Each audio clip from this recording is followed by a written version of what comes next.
Hi, this is Rachel from Ray K Books, and today I'm going to be speaking with Adi Alsaid, right? You got it. Yeah, that was Yes, good. I got your name correct. Okay, so we are promoting the book Let's Get Lost, which is your debut, I believe. So, Yes, it is. can you please tell everybody a synopsis of Let's Get Lost? Let's Get Lost is about a girl named Layla who is road tripping from Louisiana to Alaska to go see the Northern Lights. But you only get to see her through the characters that she meets along the way. So it's told in the perspective of four different teens across the US and Canada, and Layla, the protagonist, is actually a stranger in their eyes. That's really cool. That sounds a little confusing, though. Does anybody get confused on that? I've heard a couple of comments in reviews, but each section is separated into a new character, and I think readers get the gist pretty quickly of what's going on. Very cool. So, tell us a little bit about your protagonist. Like, what makes your protagonist so special? Well, I mean, part of it is that she is a mystery to these teens that are going through their own things, and she kind of comes crashing into their lives in this bright red car that she drives. And almost instantly, with each of them, she kind of acts as as someone that just wants to help. And even though she doesn't know these teens, she kind of inserts herself into their lives and starts helping them out, even though they don't understand who she really is. Um, and I think it's part of what readers have really responded well to is they like that about Layla, how giving she is, even though she doesn't know these people. I actually got an email from a reader this morning. It was really sweet. She said, I emailed you a few months ago about enjoying the book, and now I want some advice. Can you teach me to be more like Layla? And that was, Oh, yeah. so cute. Well, I'm glad. Do you get a lot of fan mail? I wouldn't say a lot, but I get the occasional email or Facebook message on my author page, or just a brief shout out on Twitter. Um, each one just feels like it's been my favorite part of having a book published is getting feedback from readers. So, speaking of feedback and positive feedback, let's do the opposite of that. Do you have negative feedback? Yeah, definitely. No one book can please every reader. I learned pretty quickly to stay away from reading negative reviews. Um, I think some of the things that I saw, a lot of people didn't like the fact that it's told in different perspectives. That's something I saw like a good amount of, and I'm more than okay with that, because that's definitely a matter of taste, to each his own. Some readers didn't like Hudson's section is at the very beginning. He's a boy working at his dad's mechanic shop when Layla brings in her car, and he definitely gets, taken with her right away, and a lot of people saw that as insta love and kind of got turned off from the story because of that, which again I'm okay with. I think that's a matter of taste. I'm, I think insta love happens a lot in YA because that's kind of how teenage boys are. Teenagers in general fall in love quickly, and so I'm okay with using that. I like Insta Love. Yeah, If it who makes doesn't? We all sense. want Like if it makes sense, Insta Love. Like if they actually have things in common and it makes sense, yeah, for sure. I totally Yeah, get that. exactly. Like that's why I'm okay with it because I feel like there is, maybe he does immediately become infatuated and like he's curious about her, but as their story goes on, there's a reason why he continues to be attracted to her and want to spend time with her. They do connect on a personal level that isn't just like her face. That's good. That's actually great. I mean, well, because it's at first it's face, but then he gets to know her, and it's like, wow, this chick is really amazing. Exactly, So which is how it happens. yeah. So, speaking of poor feedback, like everything that you said, so do you take what they say and maybe think to yourself, well, maybe I won't do that in the next book? Like you said that you get a lot of criticism for the point of views. So is that something you're going to stay away from, or is that something you're just going to fine tune? What are you going to do with it? Well, the different perspectives definitely.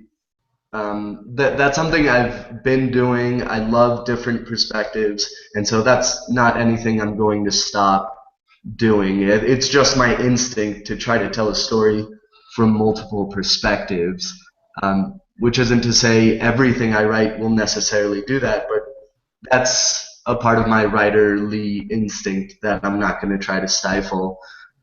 There's other things that, like the insta love thing. I think when I was writing the second book that I turned in a little bit ago and will come out next summer, I did have it in mind, even though I don't necessarily want it to be there because I want it. If a story needs insta love, like I feel I should do that. I want to tell the story that I want to tell, and hopefully readers will connect to it. Um, and I don't really want negative feedback to things or the way a story I think should go. Right. I actually find it kind of funny that people complain about Insta Love because you're in Harlequin right now, and Harlequin is full of Insta Love. So I just find it a little funny that I don't know. Anyway, so my next question, you're very new at this, your debut, and that is so exciting. So looking to the future, what is a genre that you want to write in next, and what's a genre that you will never write in? Um, well, I mean, something I envision for my career is kind of the Rainbow Rowell route, where she does young adult and literary fiction. And I would love to be able to do that. Before I got published in young adult, I have a few books sitting in the drawer that are adult literary fiction. Um, that being said, I do want to. I love seeing magical realism in young adult, and I don't see it often enough, and I want to see more of it. Like one of my favorite books from this past year was The Strange and Beautiful Sorrows of Ava Lavender, and I would love to write a book, similar to that, but in the realm of I would never go into fantasy. I don't think that's something that I could ever write. And so, we're gonna go back. I know I keep saying this, but you're a debut author. So when Harlequin was like, "Okay, we're gonna publish you," what was your reaction? Like, what did you do for a celebration? Well, I was actually I knew so I was on submission and I was just waiting to hear back from publishers and I was at my family's home.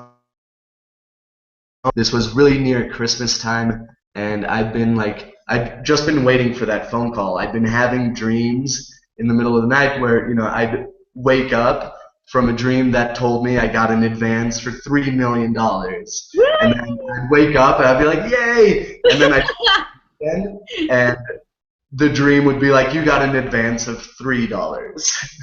Right. So You never know. It could happen in the future, like way down in the future, but yeah, you so never it know. was like it was a couple of nights of just like these dreams and just like wondering what was going to happen. And then I was hanging out with my family and everyone was kind of bickering in the way that families do. And I decided I didn't want to be around that. And I got in the car and started driving just to like clear my mind. And it was while I was driving that I got a phone call and it was my editor at Alloy Entertainment. And so I was like, ooh, this is the call. And so I parked the car and she told me I got a 2 book deal with Harlequin Teen, and yeah, I think I just kind of like laughed. I was pretty speechless, and then went out for dinner and drinks with my family and friends that night. That's awesome. So, well, congratulations. And so you said two-book deal, which means there's a second one of Let's Get Lost. Can you tell us about it a little? Well, it's not Let's Get Lost. It's a standalone book.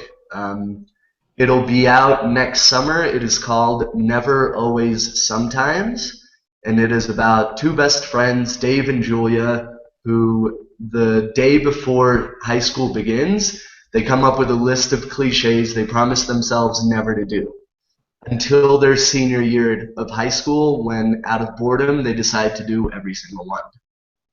Can you give us some of the cliches? I'm still keeping it under wraps. I actually just sent an email to my editor at Harlequin asking how much information is it okay to divulge. So I'm going to keep it under wraps for now. All right, that's fine. But that's really interesting. So, let's go back to Let's Get Lost since we're promoting that, and then I'd like to talk about the second book a little bit more. But for Let's Get Lost, what character do you like click with the most? Um, I mean, it's a hard question to answer because each character has a little piece of me in them. Hudson does this thing where he looks for treasures in his hometown of Vicksburg, Mississippi. That's actually what he and Layla connect with, the fact that he sees treasures and she gets that that's what he's doing. And I think that's something I try to do when I travel a lot. I love traveling because I think I look for treasures in every new city that I'm in. Bree's character has her sees the Tuesday thing, and that's definitely, I think I try to, I've got a carpe diem kind of mentality. Um, Elliot was definitely who I was like in high school. He's all about unrequited love and movie references, and that was definitely me in high school. And Layla's, I mean, I don't think I'm quite as kind and outgoing as Layla is, but I think those are qualities I want to see in myself. And so there's little bits and pieces from each character that I relate to. So now we are going to be playing a game called Would Okay. You Rather. Okay, I love this Yeah, game. it's going to be really fun or really hard. I don't know. Depends on the author. So, those of you who do not know what Would You Rather is, I would ask something like, would you rather eat apples or oranges for the rest of your life? And then you'd have to say either apples or oranges. So, the first one is, would you rather live in the world of Hunger Games or Divergent? Oh man, that's tough. I'm gonna go with Hunger Games because if I'm gonna be oppressed, I'd rather not be oppressed into like a super specific thing that I have to be and choose one of my character traits and only be that, um, or be hunted for being divergent. That sounds awful. All right, the second one.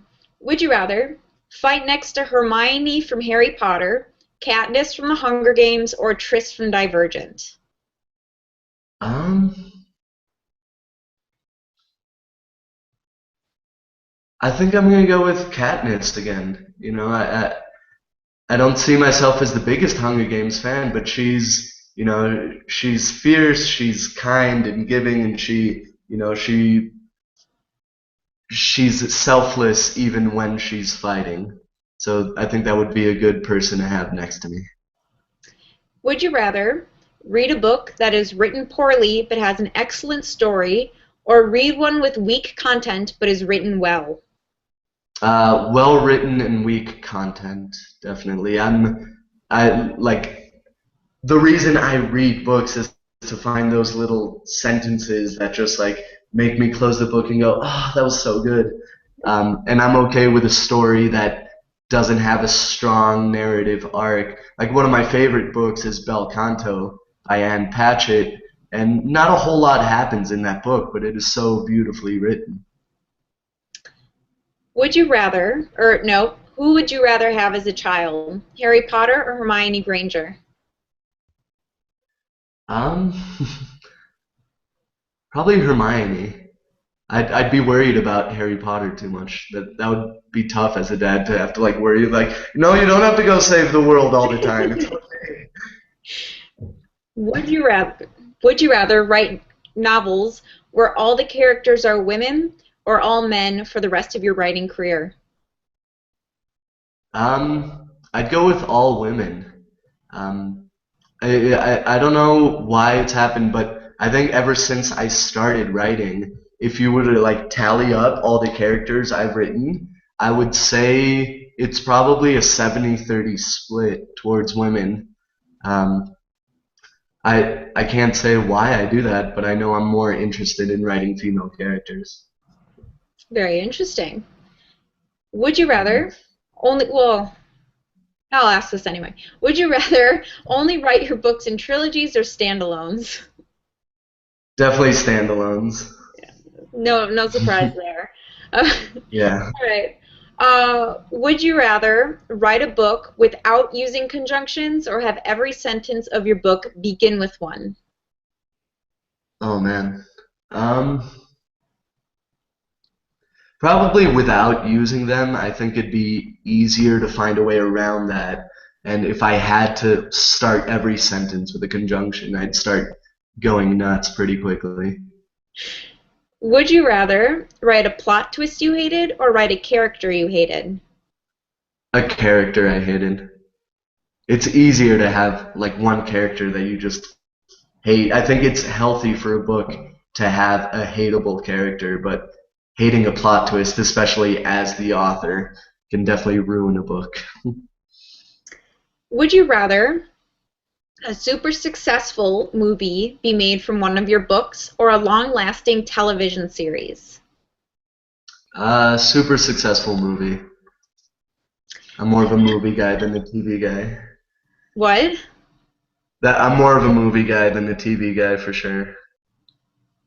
And the last one is would you rather critics rip your book apart publicly or never talk about it at all?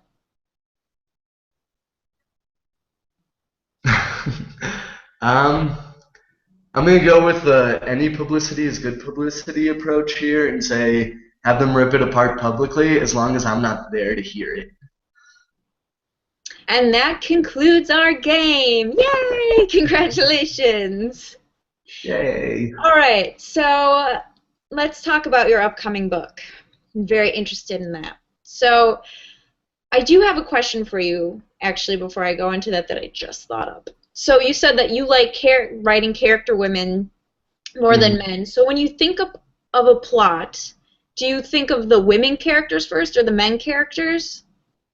Well, it usually doesn't happen that way. I think I start with a character before I start with a plot, and most of the times it just happens to be that that character starts out as female, and I build the plot around that character.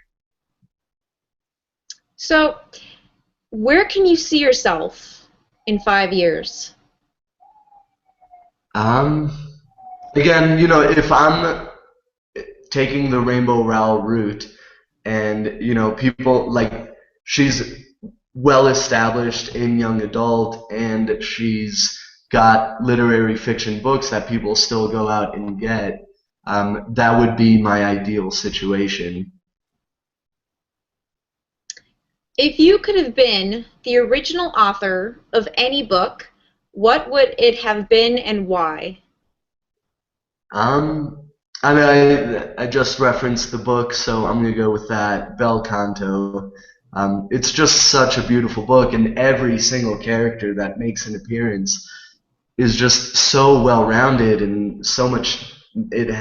Each character has so much depth to him or her, that I know I'd be so proud if like the feeling I got when I finished reading Bel Canto, if that was the feeling I could give to other people by writing a book, I'd be really proud of myself if I could do that. Well, good luck. You probably will. If you research it enough, I don't know how you wouldn't. Yeah. Um, so if you were stranded on a desert island, which character do you want by your side? Ooh. Um, man. Would it be too self-indulgent to pick my own character? I think Layla would be a lot of fun. Um, I meant your own character. So, yes, your own yeah. character. Okay, so definitely Layla. I think she'd be a great person to have on a deserted island. Um, she'd be up for exploring and for adventures, but she's also um, just like she's got an emotional, deep side to her that I would want in a desert island, roommate, island mate. I don't know what you would call that. What's your favorite book turned movie? Favorite book turned movie. Um, oh man. Let's go with Fight Club. Actually, Fight Club was my favorite movie when I was a teen. Um, and even though it's one of the first times that I remember seeing a movie where the ending was better than the book ending. I really like the film's ending over the book ending. So did the author. Yeah, Yeah. yeah, I remember reading that. Yeah. Well, isn't there a new Fight Club happening? Right? Something Uh, going on. I read something about that, but I think I kind of outgrew my Chuck Palahniuk, however you pronounce his last name. Um, I outgrew my phase of him back in high school, and so I haven't really kept up with all of his new stuff. That's fine. So, what draws you to Fight Club if you liked it so much? Um, I don't I don't know. I mean, I do remember loving both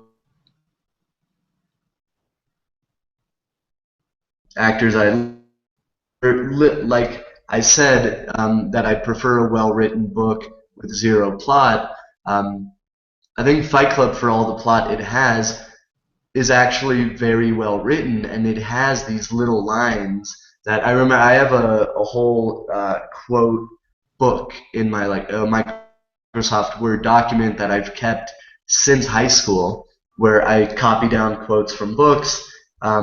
And Fight Club had a lot of entries because there's just like all these killer little lines that I either connected to as a teen or just I for some reason I liked the ideology that was in the book.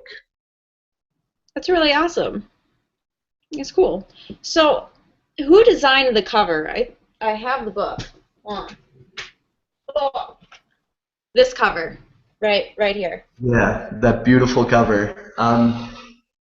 Oh, why am I forgetting her name? She's the designer over at Alloy Entertainment. She picked the cover. I got to meet her back in April, and I couldn't thank her enough because I get so many compliments on that cover. It is such a beautiful cover. She's working on the cover for the new book, so it'll be the same girl designing it.